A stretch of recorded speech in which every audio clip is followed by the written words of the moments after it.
durante la década de 1930. Eso cambió el escenario político y provocó la formación del Frente Popular. El Frente Popular en Europa se formaron mucho, en Francia, en España. Recordemos que uno de esos Frentes Populares participó de la Guerra Civil Española. Una alianza que agrupaba a todas las fuerzas democráticas y progresistas que se opusieron al fascismo y que fue promovida en Chile por el Partido Comunista. Como resultado, en Chile, comunistas, socialistas y radicales, junto con la Confederación de Trabajadores de Chile, o CTCH, sería, formaron una coalición política que levantó la candidatura de Pedro Aguirre Cerda, quien finalmente, obtuvo la victoria gracias a un hecho que va a ser fundamental y que va a dar vuelta al que va a volcar el destino de las elecciones, que fue la violenta represión ejercida por el gobierno de Alessandri durante la matanza del Seguro Obrero. Un hecho que va a conmover la opinión pública. ¿Qué fue lo que pasó en la matanza del Seguro Obrero? ¿Y por qué explica el triunfo de Pedro Aguirre Cerda? Eso lo vamos a ver a continuación. Bueno, ¿qué fue lo que pasó? El 5 de septiembre de 1938, y poco antes de las elecciones presidenciales, un grupo de jóvenes nazis intenta dar un golpe de Estado. Confiado en que el candidato presidencial, que nuevamente se presentaba a las elecciones, Carlos Ibáñez del Campo, una figura política importante en esta época, los apoyaría. Y con él parte importante de las fuerzas militares. Teniendo esa idea, ellos se toman la Universidad de Chile y el edificio del Seguro Obrero, desde donde disparan hacia la Moneda. Sin embargo, Carabineros repelió el ataque y, tras derrumbar la entrada de la Universidad de Chile a cañonazo, logra desalojarlos. A pesar de que los amotinados se rindieron,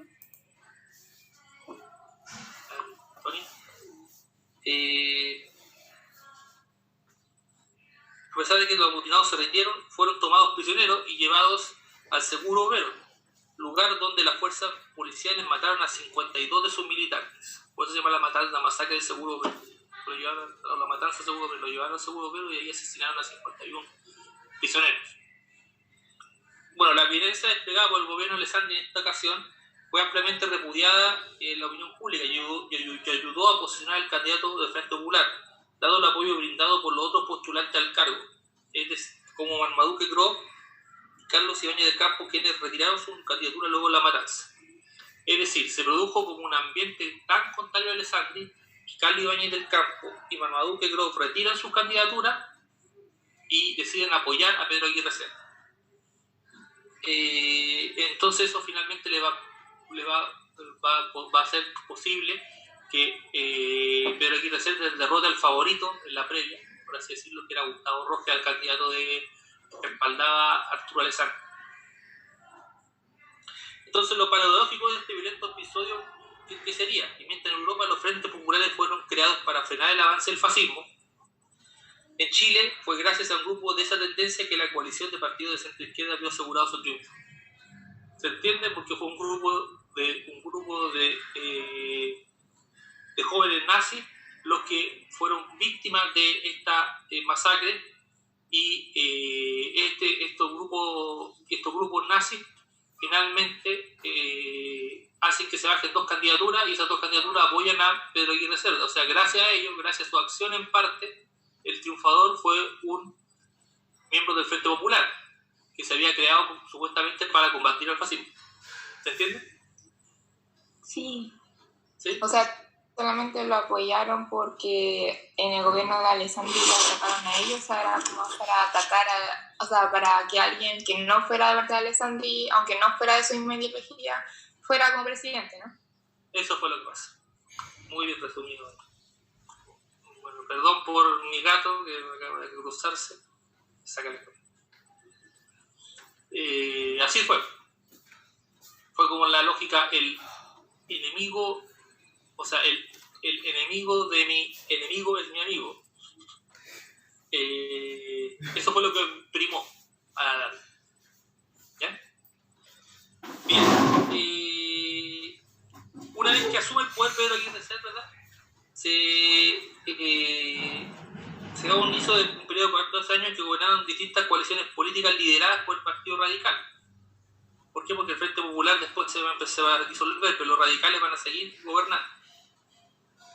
Fue una época de la estabilidad política en la cual una gran cantidad de partidos de todas las orientaciones debieron convivir y desarrollar juntos la tarea de gobierno, porque ninguno de ellos tenía la suficiente apoyo para asumir por sí solo la dirección del país. Eso lo obligó a negociar.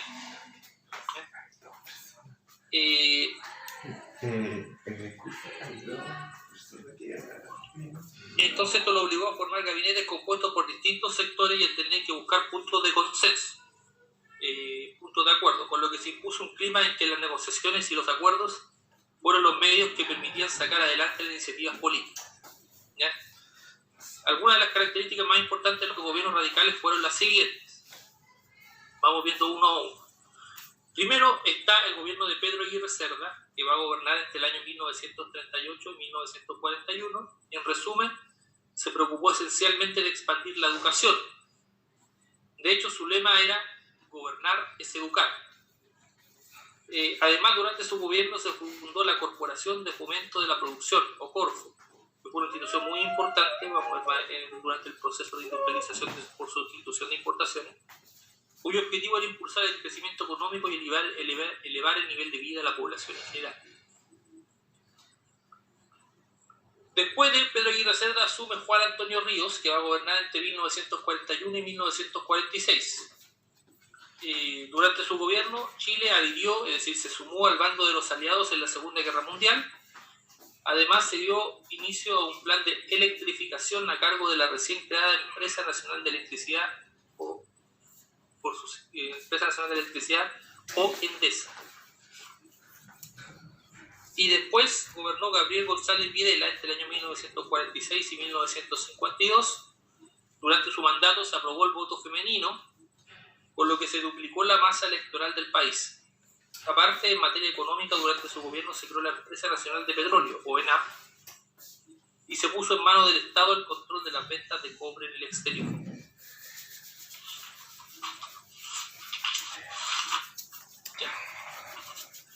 Ahora vamos a ver cuál fue el impacto de la Gran Depresión en Chile, que como todos sabemos fue muy fuerte. Bueno, la crisis de 1929 tuvo un impacto mundial, tanto así que afectó tanto a países industrializados como a aquellos proveedores de materias primas, que es el caso de Chile. En el caso de Chile, esta crisis provocó una enorme contracción más grave que la detonada por la Primera Guerra Mundial. Podríamos decir fue tan grave que provocó también la quiebra definitiva de la industria salitrera. De acuerdo a los datos de la Liga de Naciones, esta recesión hizo que Chile fuera, hacia 1931, el país más afectado en el mundo. ¿Ya? Así de importante fue la crisis.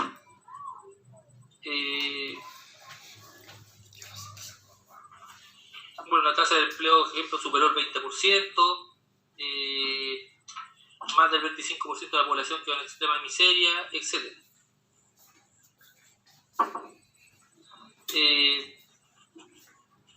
Para enfrentar estos prejuicios provocados por la Gran Depresión, el Estado y los principales actores económicos chilenos aplicaron medidas que van a ir marcando el rumbo, que van a ir delineando el rumbo futuro en términos económico, político y social en Chile a lo largo del siglo XX. Con esto se va a dar inicio a una estrategia de desarrollo basada en la industrialización, en la que el aparato estatal asume un rol clave, es decir, como respuesta a la crisis del año 1929 se comienza a adoptar medidas que van a llevar en algún momento hacia la creación del modelo ICE. El Estado que surgió tras la crisis de 1929 tuvo una mayor vocación inclusiva que el Estado anterior y buscó incorporar a sectores históricamente excluidos del desarrollo nacional por medio de diferentes políticas e instrumentos de intervención económica y social.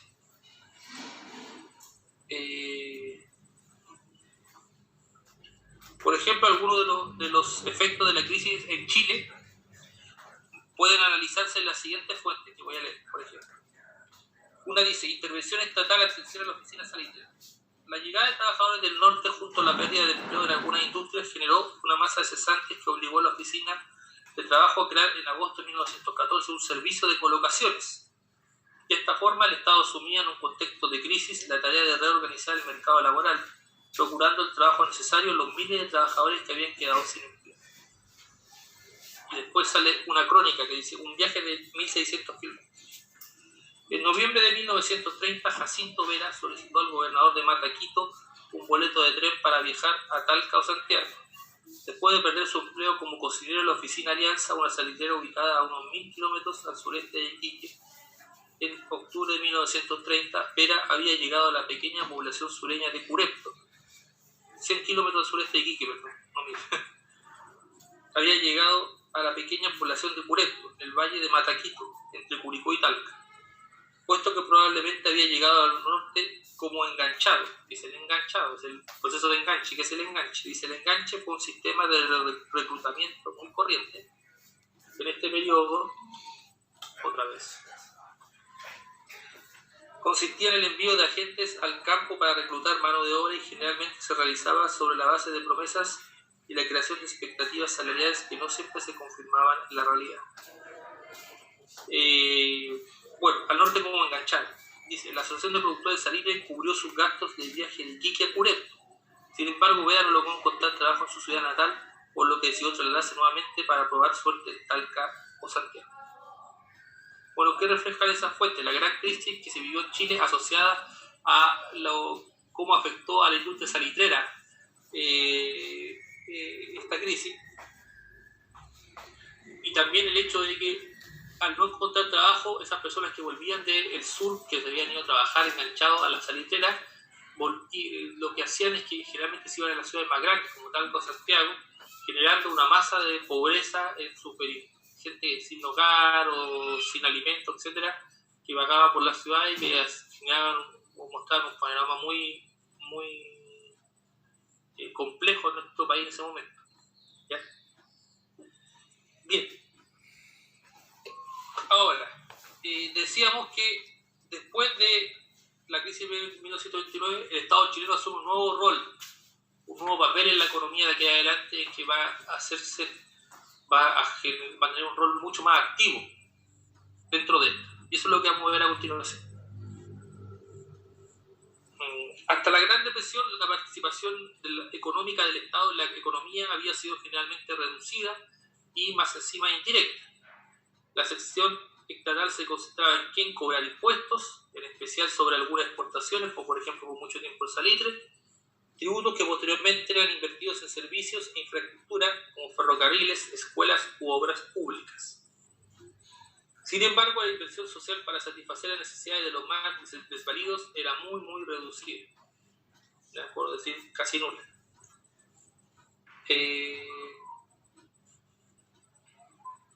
Bueno, a partir del impacto generado por la irrupción de la cuestión social individual, fines del siglo XIX, principios del siglo XX, en el debate público y más tarde por la crisis económica de 1929, esta situación cambió. Los sucesivos gobiernos de la primera mitad del siglo XX buscaron consolidar un aparato estatal capaz de impulsar un desarrollo económico más integral. ¿Ya? Eso es lo que buscaban, y de responder a las necesidades de la población. Para ello el Estado se dotó de una legislación, es decir, se dotó de leyes y de instituciones enfocadas en la protección de los más pobres, lo que significó que el gasto social creciera de forma muy importante, muy significativa.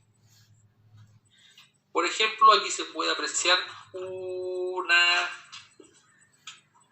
gráfico, ojalá se pueda ver, vamos a intentarlo, sobre el aumento del gasto fiscal, es decir, el gasto del Estado. Y si se puede apreciar, es significativo. Aquí en este extremo está el año 1928 y en el otro extremo está el año 1950. Y se puede ver que con vaivenes, pero siempre la tendencia en general es al alza. ¿Ya?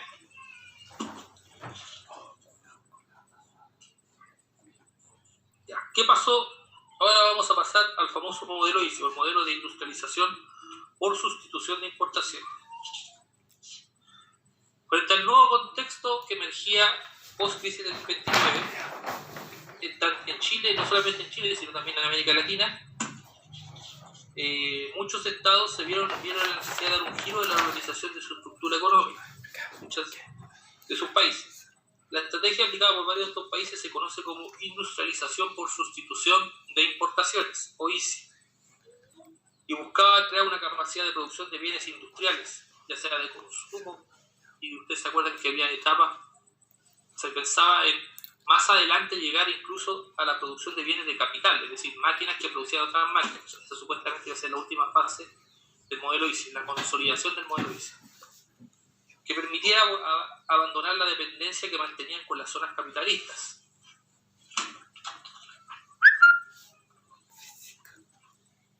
Más avanzadas como Estados Unidos y Europa.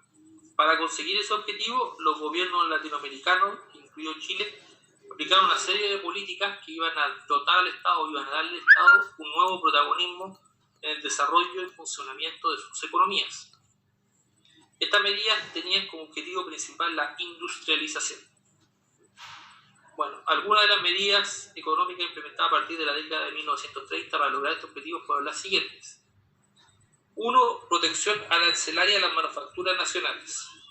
¿Qué quiere decir esto? Que se alzaron los impuestos, se subieron los impuestos de importación a los productos que venían de fuera, sobre todo los productos industriales. Lo que encareció los precios de los bienes fabricados en el extranjero e hizo más difícil que compitieran con los bienes fabricados en el país. Si, por ejemplo, se comenzaron a fabricar lavadoras en Chile y se le colocaron impuestos muy altos a las lavadoras que venían de fuera, por lo tanto la lavadora de fuera era muy cara, entonces la gente prefería comprar lavadoras chilenas. Incentivo a las inversiones en la producción de manufacturas nacionales, que es una característica.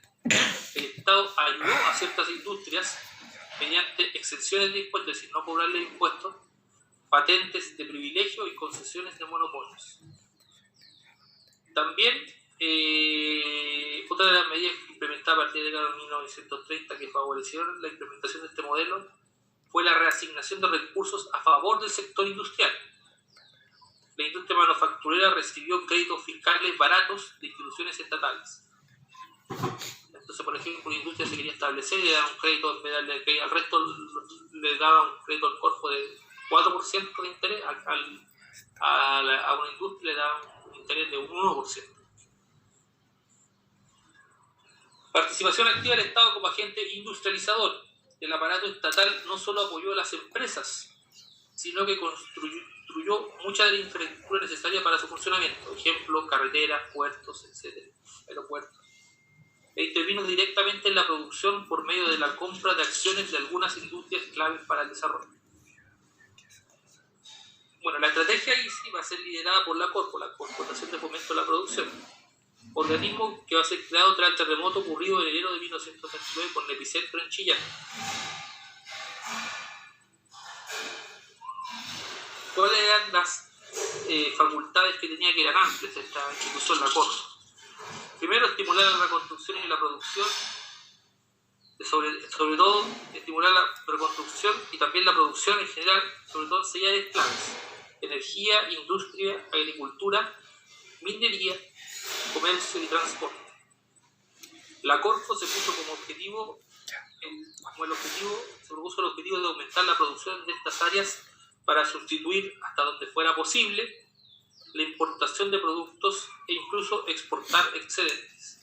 Es decir, la idea era sustituir los productos que venían de afuera y, es más, generar excedentes para poder exportar. ¿Ya? ¿Vamos a alcanzar a verlo? Sí. Ya. Y por último vamos a hablar del estado de bienestar en Chile. Bueno, para entender por qué se establece el estado de bienestar, hay que entender lo siguiente. Durante la primera mitad del siglo, la primera década del siglo XX, el rendimiento de la población en Chile fue lento. ¿Ya? ¿Por qué? Porque si bien las familias extensas nacían muchos hijos, al mismo tiempo morían muchos hijos. ¿Ya? Había una alta mortalidad infantil.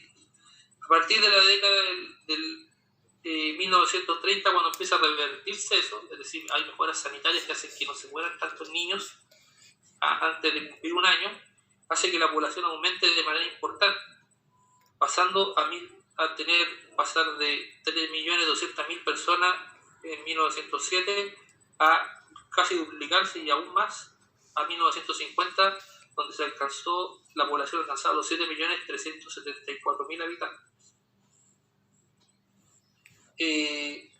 Ese esa situación que hizo que aumentara la población en Chile también hizo que aumentaran las demandas de la ciudadanía para con el Estado, obviamente, demandas de salud, demandas de educación, etc. Y la forma de responder a eso fue crear o tratar de imitar lo que se daba en Europa o en Estados Unidos en esos años, que fue la creación del Estado de Bienestar. Si bien Chile no logró convertirse en un Estado de Bienestar propiamente tal, al estilo europeo, las políticas y programas implementados favorecieron la inclusión de sectores tradicionalmente excluidos del desarrollo nacional. Gracias a la aplicación de esta política de bienestar social, por ejemplo, un porcentaje importante de la población chilena de los sectores bajos y medios accedió a servicios de salud y previsión.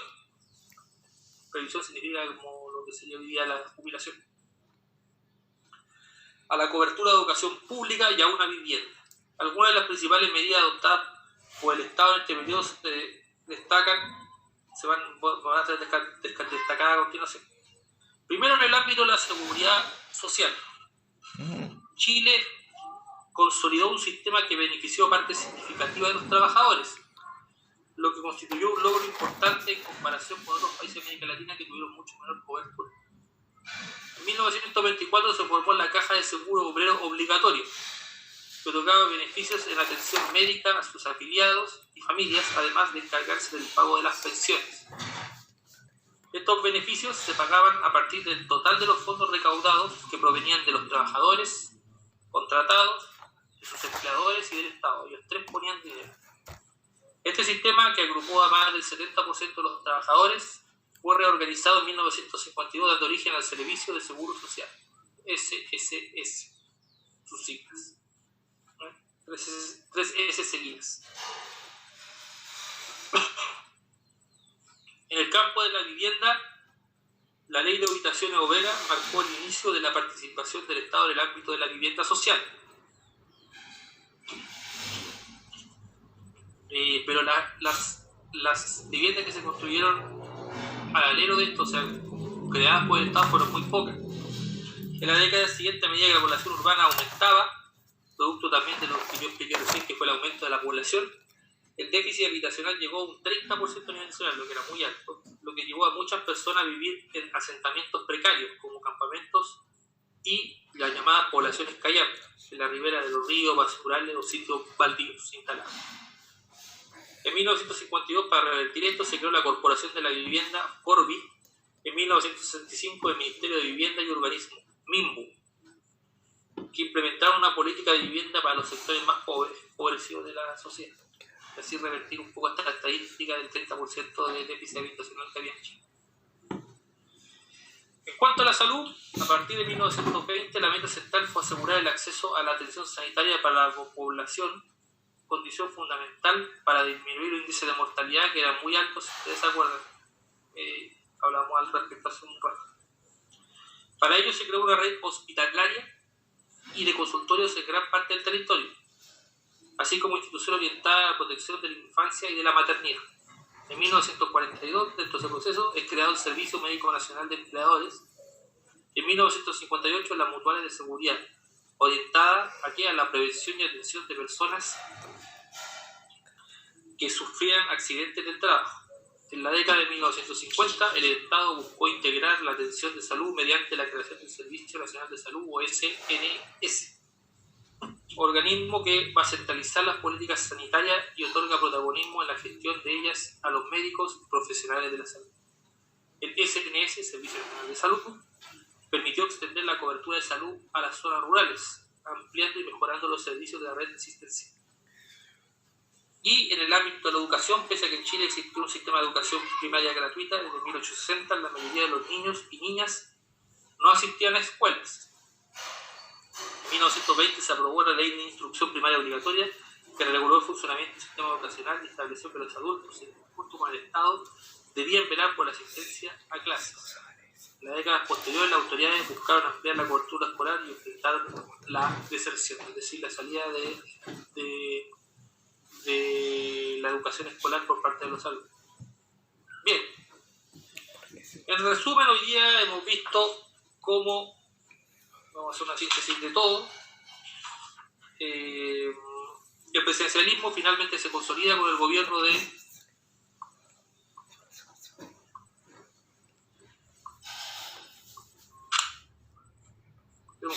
de Alessandria, ¿no? Arturo Alessandri, quien logra finalmente acabar con esta seguidilla de incursiones militares que le dan inestabilidad política al país, pero pese a eso no logra que su sucesor Gustavo Ross continúe su legado debido a las consecuencias de la matanza del Seguro Obrero. Eso permite llegar al Frente Popular al poder, encabezado por Pedro Aguirre Cerda, y él inicia una seguidilla de gobiernos radicales que se van a caracterizar por tratar de revertir el impacto que tuvo la Gran Depresión en Chile, dándole un rol más importante al Estado en la economía, y ese rol más importante del Estado en la economía se ve concretado en la creación del modelo de industrialización por sustitución de importaciones. Ese modelo de industrialización por sustitución de importaciones también estuvo acompañado por un intento de que el Estado chileno fuese más inclusivo y tomara en cuenta mayormente a los sectores populares y las clases medias que habían sido excluidas en gestiones anteriores, y para eso crea lo que se llama el Estado de Bienestar, que es que el Estado se procura entregar servicios a la población que son importantes para ellos, como servicios de educación, salud, vivienda y lo que tiene que ver con la previsión o jubilación. Bien, esa fue la síntesis de todo así muy rápido. ¿Se entendió? Sí, perfecto, excelente. ¿Tiene una pregunta? Sí. ¿En qué año fue el seguro obligatorio? ¿La matanza del Seguro Obrero? Sí. 1938. Gracias. 1938. Ya pues, necesito ahora que encienda